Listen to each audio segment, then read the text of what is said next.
കൊല്ലത്ത് ട്യൂഷന് പോയ 14-കാരനെ കാണാനില്ലെന്ന് പരാതി. ചിതറ സ്വദേശിയായ അഭയിനെയാണ് കാണാതായത്. ബാഗുമായി കുട്ടി പോകുന്ന ദൃശ്യങ്ങളും പുറത്തെത്തിയിട്ടുണ്ട്. വിവരങ്ങളുമായി ഞങ്ങളുടെ പ്രതിനിധി രാജ്കുമാർ ചേരുന്നു. രാജ്കുമാർ, എന്താണ് യഥാർത്ഥത്തിൽ സംഭവിച്ചത്? എന്താണ് ഇപ്പോഴത്തെ വിവരങ്ങൾ?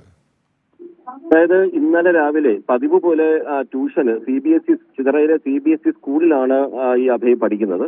പതിവ് പോലെ വീട്ടുകാരോട് പറഞ്ഞിട്ട് ട്യൂഷൻ ഇറങ്ങി. ആ സമയത്ത് വീട്ടുകാർ ശ്രദ്ധിച്ചിരുന്നില്ല. ഇത് മുൻകൂട്ടി പ്ലാൻ ചെയ്തതായിരിക്കണം. 2 ബാഗുകൾ, സാധാരണ ബുക്കുകൾ കൊണ്ടുപോകുന്ന ഒരു ബാഗ് കൂടാതെ മറ്റൊരു ബാഗ് കൂടി, ലഗേജ് കൊണ്ടൊരു ബാഗ് കൂടി കരുതിയിരുന്നു. ഇത് രാവിലെ ഈ 2 ബാഗുമായി, തോളിലൊരു ബാഗും കയ്യിലൊരു ബാഗുമായി ഈ അഭയ് റോഡിലൂടെ നടന്നു പോകുന്ന ദൃശ്യങ്ങൾ, CCTV ദൃശ്യങ്ങൾ പോലീസ് കണ്ടെത്തി. ഇത് പരിശോധിച്ചപ്പോഴാണ് പോക്ക് കണ്ടിട്ട് ഒരുപക്ഷെ കയ്യിൽ ബാഗ് ഉണ്ടോ, ദൂരെ യാത്രയ്ക്കുള്ള കരുതലോടുകൂടി പോകുന്നതായിട്ടാണ് തോന്നുന്നത്. CCTV ദൃശ്യങ്ങൾ, ആ ദൃശ്യങ്ങളൊന്ന് കാണിക്കൂ. അതാണ് അതുപോലെ മറ്റൊരു കാര്യം, അച്ഛന്റെ പേഴ്സിൽ നിന്ന് 500 രൂപ ഈ അഭയ് എടുത്തിട്ടുണ്ട് എന്ന് രാവിലെ നമ്മൾ സംസാരിച്ചപ്പോൾ പിതാവ് പറഞ്ഞു. പിതാവ് അത് പോലീസിന് അത് മൊഴി നൽകിയിട്ടുണ്ട്. പോലീസ് അത് പ്രകാരമാണ് ഇപ്പോൾ FIR, Chithara police case register ചെയ്തിട്ടുള്ളത്. മാത്രമല്ല, കയ്യിൽ വിഷു കൈനീട്ടത്തിന് കിട്ടിയ ഒരു 500 രൂപയും അഭയുടെ പക്കൽ ഉണ്ടായിരുന്നതായി ബന്ധുക്കൾ പറയുന്നുണ്ട്. എന്തായാലും കയ്യിൽ 1000 രൂപ നിലവിൽ ബന്ധുക്കൾ അറിഞ്ഞുണ്ട്. ഇനി മറ്റിൽ നിന്ന് ആരെങ്കിലും വാങ്ങിയിട്ടുണ്ടോ എന്ന് വ്യക്തമല്ല.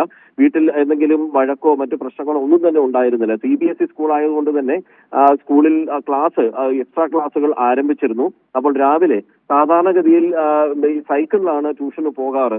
പക്ഷേ സ്കൂളിലേക്ക് പോകുന്ന ദിവസം, സ്കൂളിൽ ഉള്ള ദിവസമാണെങ്കിൽ സൈക്കിള് ഉപേക്ഷിച്ച് നടന്നു ഈ വീടും വളവുവച്ചയിൽ തന്നെയാണ്, വളവുവച്ചയിലെ ട്യൂഷൻ സെന്ററിലേക്ക് പോകും. അവിടെ നിന്ന് ബസ്സിലാണ് ചിതറയിലെ സ്കൂളിലേക്ക് പോവുക പതിവ്. അതുകൊണ്ട് വീട്ടുകാർക്ക് വലിയ സംശയമൊന്നും തോന്നിയിരുന്നില്ല.